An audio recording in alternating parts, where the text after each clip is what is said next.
Merci pour votre invitation à venir en tant que groupe de musique slamish, à participer avec vous dans ce week-end d'évangélisation.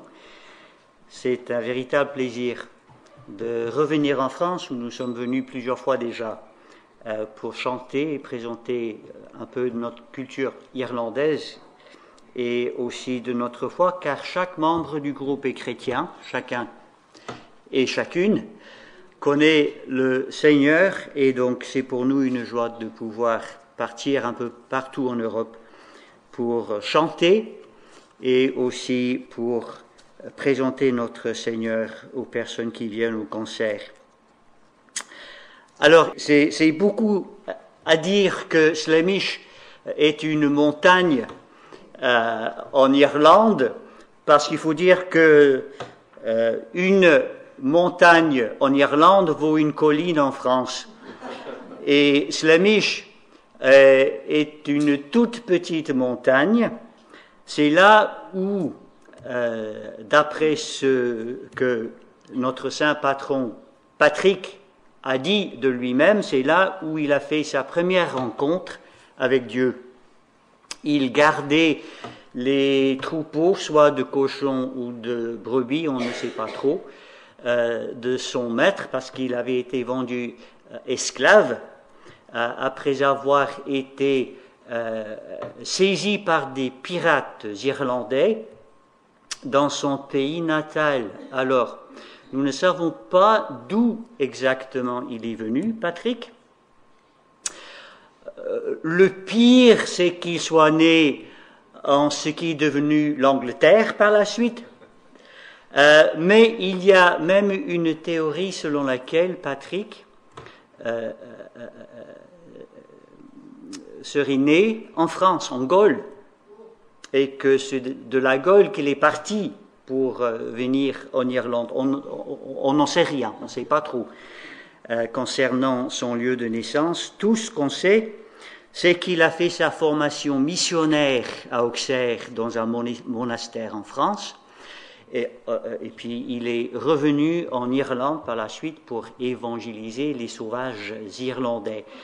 Et ce serait vraiment mal à propos de dire que les choses n'ont pas beaucoup changé en Irlande par rapport aux sauvages, mais il a eu une influence énorme dans notre pays. En fait, l'Irlande est devenue ce qu'on a appelé, dans le passé au moins, la terre des savants et des saints.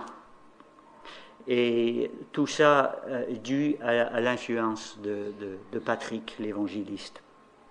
Pourquoi est-ce que nous, en tant que groupe de musique, nous avons choisi le nom de Slamish, ce qui veut dire le mot de Mish, Slieve Mish, en irlandais, qui est raccourci pour donner Slamish. Nous avons choisi ce nom à cause de Patrick, parce que lui, il est venu du continent européen pour nous évangéliser, et nous, en tant que groupe de musique, nous allons un peu partout en Europe, en Espagne, au Portugal, en Suisse, en France, en Allemagne, etc., pour apporter le message de l'Évangile aussi. Donc voilà, Patrick a été notre inspiration. Mais revenons à nos moutons. Et nous allons reprendre ce texte de Jacques pour dire ce que l'apôtre a à nous dire concernant la véritable foi qui sauve. J'aimerais dire aussi un grand merci à toutes les personnes qui s'occupent de nous pendant ce séjour, pour nous héberger, pour nous nourrir. Nous en sommes vraiment reconnaissants. Jacques 2, donc, un passage tiré de cet épître que Martin Luther a détesté, parce que pour lui, ça allait à l'encontre de ce qu'il voulait enseigner concernant la justification par la foi. Mais je peux dire que Martin Luther avait tort. C'est une belle épître. Et nous sommes contents d'avoir cet épître dans notre Bible. Chaque jour, des milliers de Chinois quittent Hong Kong pour aller faire leurs courses dans la ville de Shenzhen, en Chine continentale. Là se trouve le gigantesque centre commercial de Lowu, où les gens peuvent se procurer toutes les grandes marques à un prix bien moins cher que nulle part ailleurs. Par exemple, une montre Rolex ne coûte que 60 €. Seul bémol, beaucoup de ces produits sont des contrefaçons. En fait, on a appelé Lowu la capitale mondiale des faux produits de luxe. Peu importe, les consommateurs les arrachent comme des petits pains, car ils sont contents de porter des fausses chaussures Gucci ou des fausses portefeuilles Chanel, tant que cela donne à leurs voisins et collègues l'impression qu'ils possèdent le vrai de vrai. Or, le passage biblique que nous venons de lire traite d'apparence trompeuse, bien plus pernicieuse encore que ces faux produits de luxe vendus en Chine. Jacques pose dans ce passage une question très pertinente. Au verset 14 que je relis, Jacques 2, verset 14. « Mes frères, que sert-il à quelqu'un de dire qu'il a la foi s'il n'a pas les œuvres? Cette foi peut-elle le sauver ?» D'après Jacques, il est inutile de prétendre avoir la foi si notre vie ne donne aucune preuve d'un véritable changement de cœur et de comportement. Jacques, frère de Jésus selon la chair, connaissait sans doute le message que Jean-Baptiste avait annoncé aux Juifs, à ses co-religionnaires. Ces Juifs de l'époque de Jean-Baptiste croyaient être en règle avec Dieu du fait qu'ils étaient descendants d'Abraham. Mais Jean-Baptiste leur disait « Produisez des fruits dignes de la repentance et ne vous mettez pas à dire en vous-même « Nous avons Abraham pour père ». En d'autres termes, il ne suffit pas de naître juif pour être en règle avec Dieu. Ne vous trompez pas, leur disait Jean-Baptiste, votre héritage spirituel ne vous sert à rien si votre manière de vivre n'est pas conforme au commandement de Dieu. Jacques reprend donc le message de Jean-Baptiste ici pour dire que la vraie foi ne consiste pas en de belles paroles pieuses ou en des apparences extérieures trompeuses, elle prouve son authenticité par ses œuvres. La foi et les œuvres sont indivisibles. C'est ce qu'on découvre en lisant le verset 18, où Jacques dit « Quelqu'un dira, toi, tu as la foi, et moi, j'ai les œuvres. Montre-moi ta foi sans les œuvres, et moi, je te montrerai la foi par mes œuvres. » C'est un message toujours aussi applicable à nous chrétiens d'aujourd'hui. On a beau connaître, voire aimer toutes les doctrines saines de la Bible et fréquenter la meilleure église évangélique qui soit, si notre comportement et nos attitudes n'en sont pas transformés, notre prétendue foi ne vaut rien.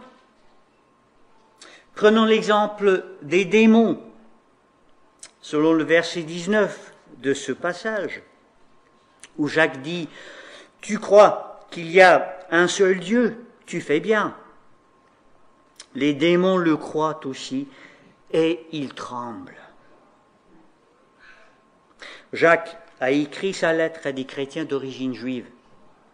Or, tout juif pratiquant est censé réciter chaque matin et chaque soir le Shema, tiré du livre de Deutéronome, chapitre 6. « Écoute, Israël, l'Éternel, notre Dieu, est le seul Éternel. » 2 fois par jour, il faut le réciter, si on est juif orthodoxe. La croyance en un seul Dieu, le monothéisme, est la doctrine clé du judaïsme. Jacques dit que c'est bien de croire cela. Par contre, si ce que nous croyons ne transforme pas notre conduite en mieux, eh bien, notre foi est comme celle des démons. Est-ce que leur foi les sauve? Non, évidemment. De même, la foi de ceux qui se disent chrétiens, mais ne mettent pas en pratique ce qu'ils prétendent croire. Un jeune homme a été convoqué à un entretien pour un emploi dans une petite entreprise. Un jeune homme chrétien. Son apparence élégante et soignée a fait bonne impression sur le PDG de la ferme. Les références figurant dans son excellent CV provenaient de son pasteur, aussi d'un ancien moniteur de l'école du dimanche, et en plus d'un diacre de son église. Le PDG examinait le CV pendant quelques instants, ensuite il a dit au jeune homme « Je suis bien content de lire les recommandations faites à votre sujet par les amis de votre église. Seulement j'aimerais bien en recevoir de la part des personnes qui vous connaissent les autres jours de la semaine, aussi bien que le dimanche. »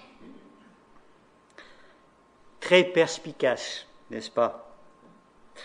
N'y a-t-il pas trop souvent un grand contraste entre le comportement des chrétiens le dimanche au culte et leur conduite dans le monde et au sein de la famille les 6 autres jours? Jacques a quelque chose à dire à ce propos. Au verset 15 jusqu'au verset 17, Jacques 2, verset 15 à 17. Si un frère ou une sœur sont nus et manquent de la nourriture de chaque jour, et que l'un d'entre vous leur dise « Allez en paix, chauffez-vous et rassasiez-vous », et que vous ne leur donniez pas ce qui est nécessaire au cœur, à quoi cela sert-il? Il en est ainsi de la foi. Si elle n'a pas les œuvres, elle est morte en elle-même. Elle est morte en elle-même. Jacques condamne ici l'hypocrisie. En ancien grec, le mot hypocrite veut dire comédien ou acteur. En Grèce antique, les acteurs portaient un masque quand ils montaient sur scène pour montrer qu'ils jouaient un rôle.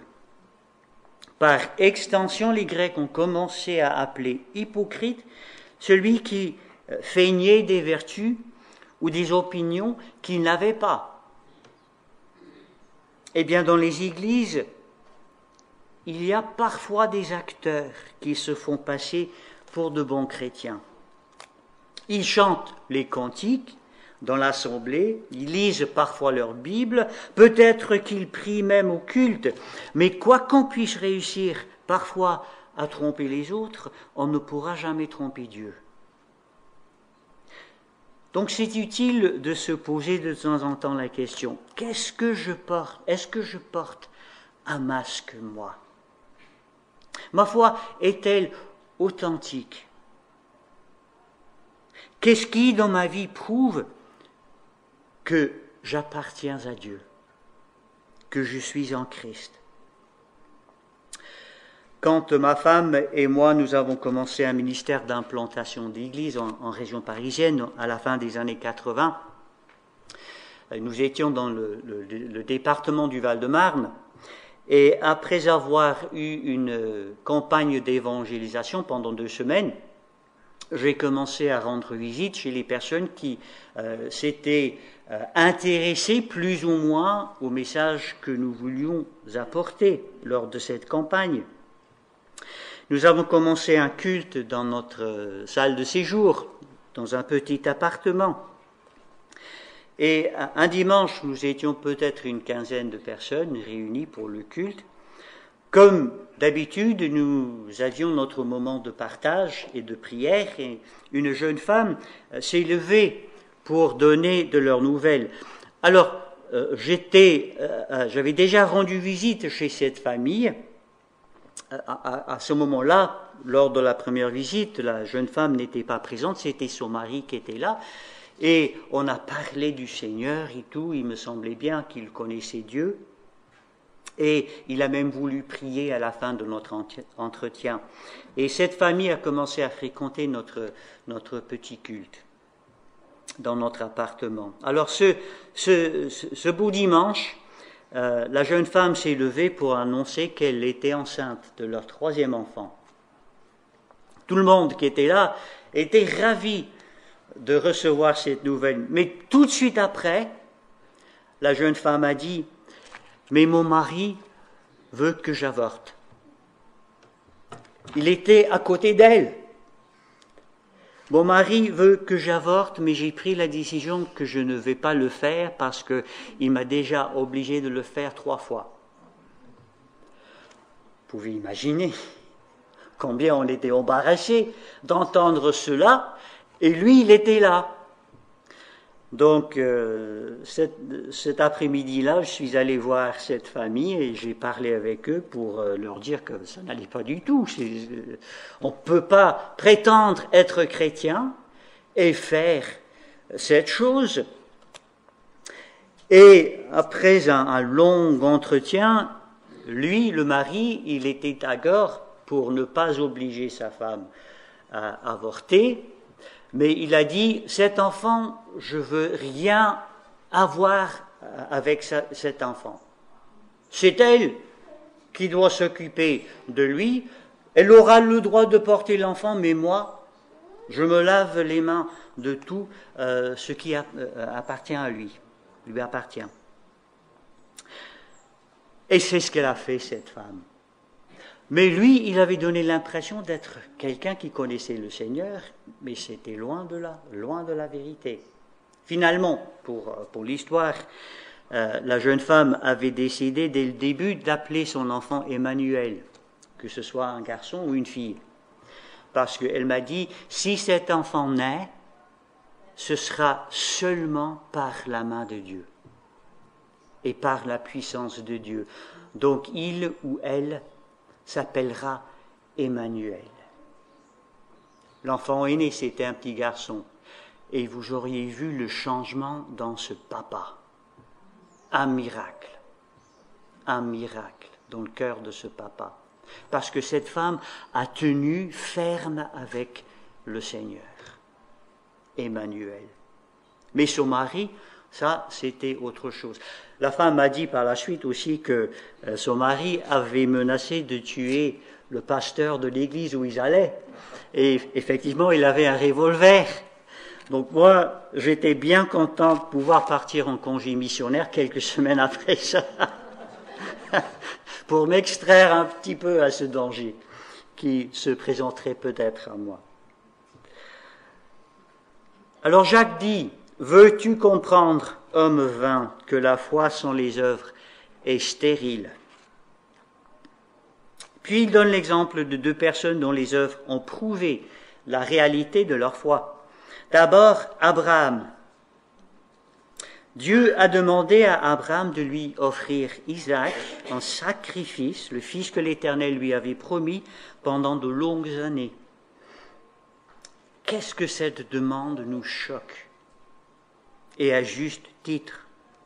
Mais en fait, Dieu avait pour but la mise en épreuve de la foi d'Abraham, pour vérifier qu'elle était bien plus qu'une simple formule de parole pieuse. Jacques affirme que la foi d'Abraham agissait avec ses œuvres et que Abraham a été justifié par ses œuvres. Or, Jacques ne veut pas dire que les œuvres d'Abraham l'ont sauvé. Non, loin de là. Ici, justifier dans ce contexte veut dire authentifier. Authentifier.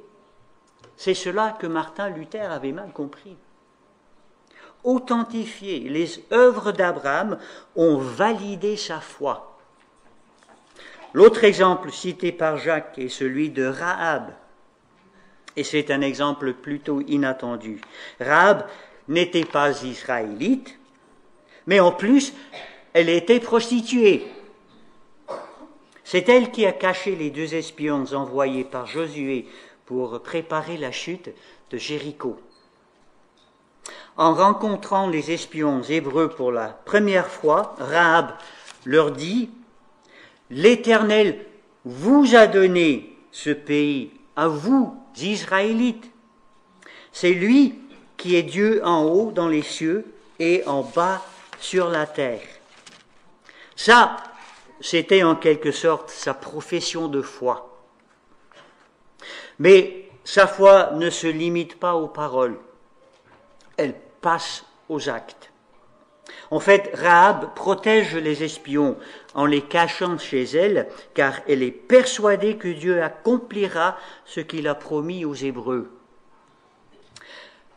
Mais elle risque ainsi la mort pour un acte de trahison. Donc, comme Abraham, Rahab, elle aussi prouve la réalité de sa foi par ses actes. Le message de Jacques est clair comme le jour. La foi sans les œuvres est morte. Tout comme Jésus a dit lui-même, « Ceux qui me disent Seigneur, Seigneur, n'entreront pas tous dans le royaume des cieux, mais seulement celui qui fait la volonté de mon Père, qui est dans les cieux.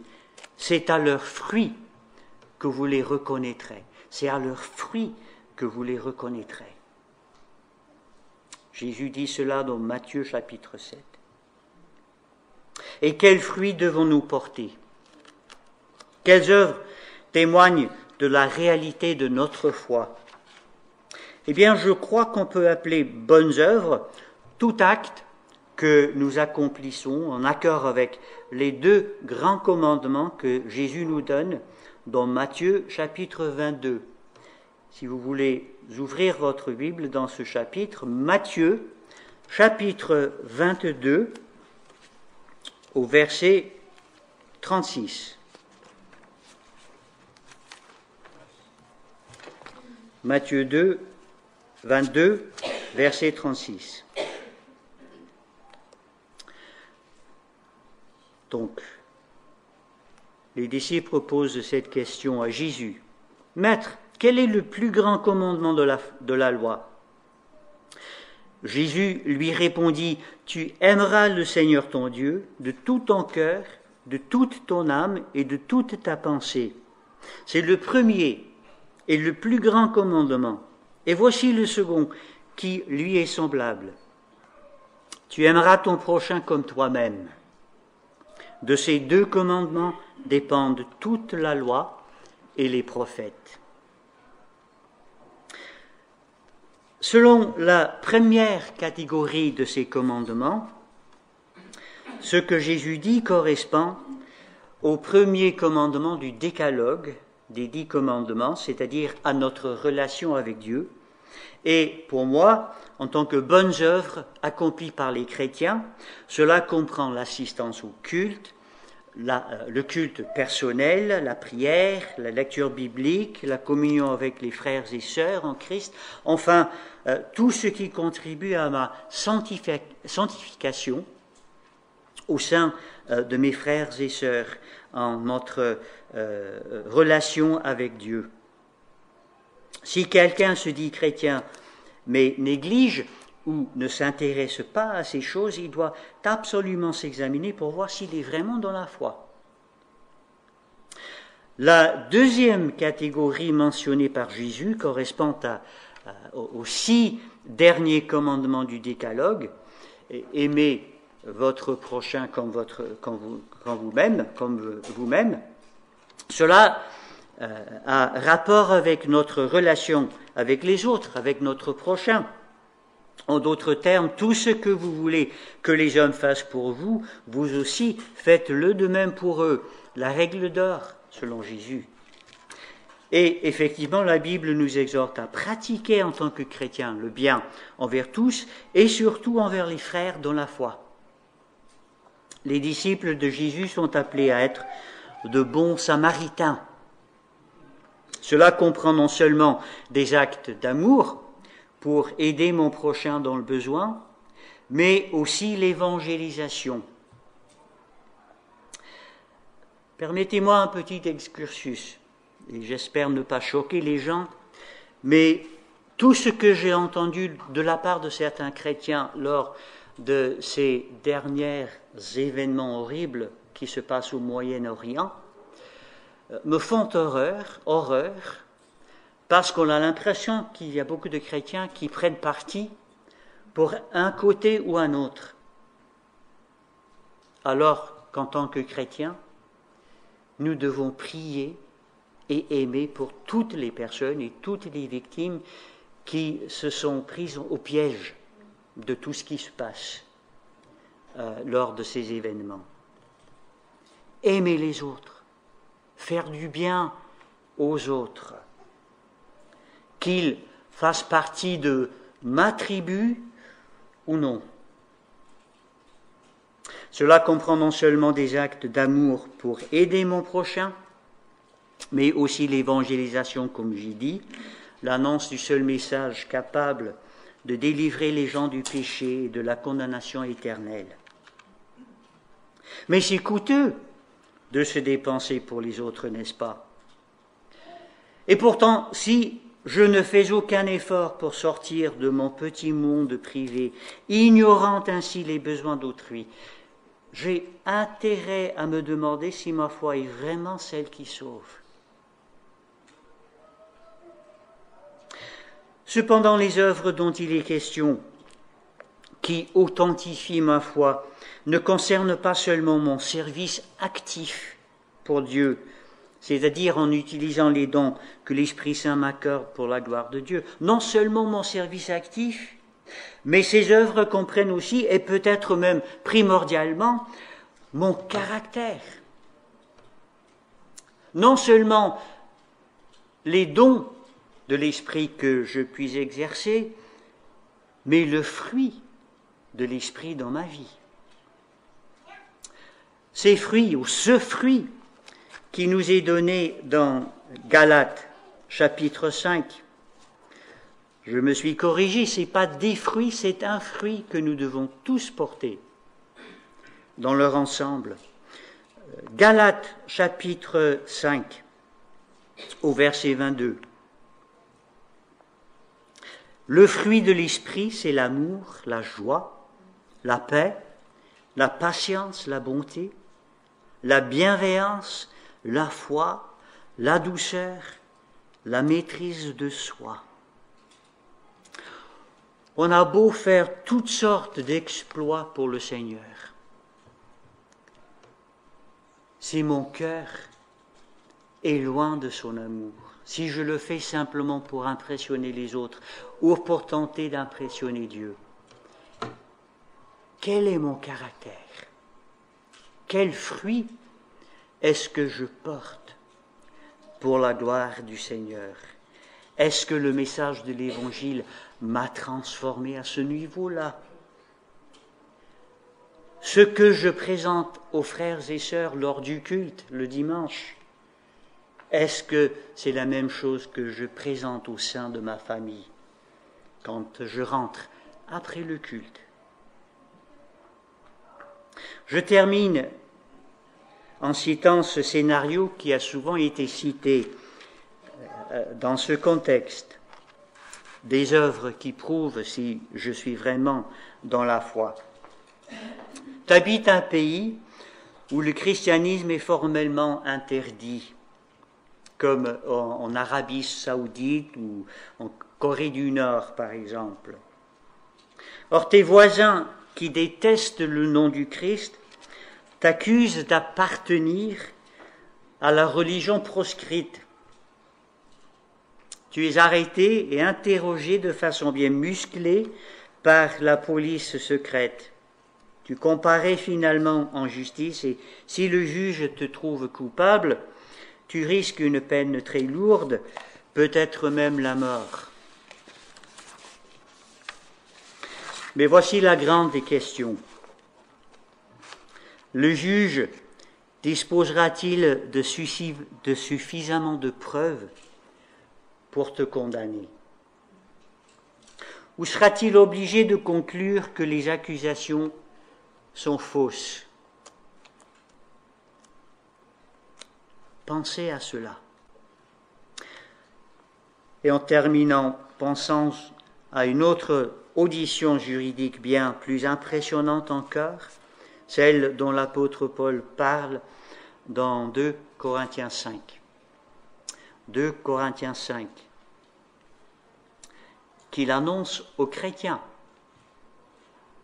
en leur disant qu'il nous faut tous comparaître devant le tribunal du Christ afin qu'il soit rendu à chacun d'après ce qu'il aura fait dans son corps, soit en bien, soit en mal. Notez-le bien, afin qu'il soit rendu à chacun d'après ce qu'il aura dit, ou d'après ce qu'il aura pensé, non, d'après ce qu'il aura fait dans son corps, soit en bien, soit en mal. Aurons-nous, aurais-je les preuves nécessaires pour montrer au divin juge que nous sommes, que je suis vraiment chrétien? C'est à nos fruits qu'il nous reconnaîtra. Prenons quelques instants de méditation silencieuse pour penser à ces choses. Ensuite, je passerai la relève à Hicham.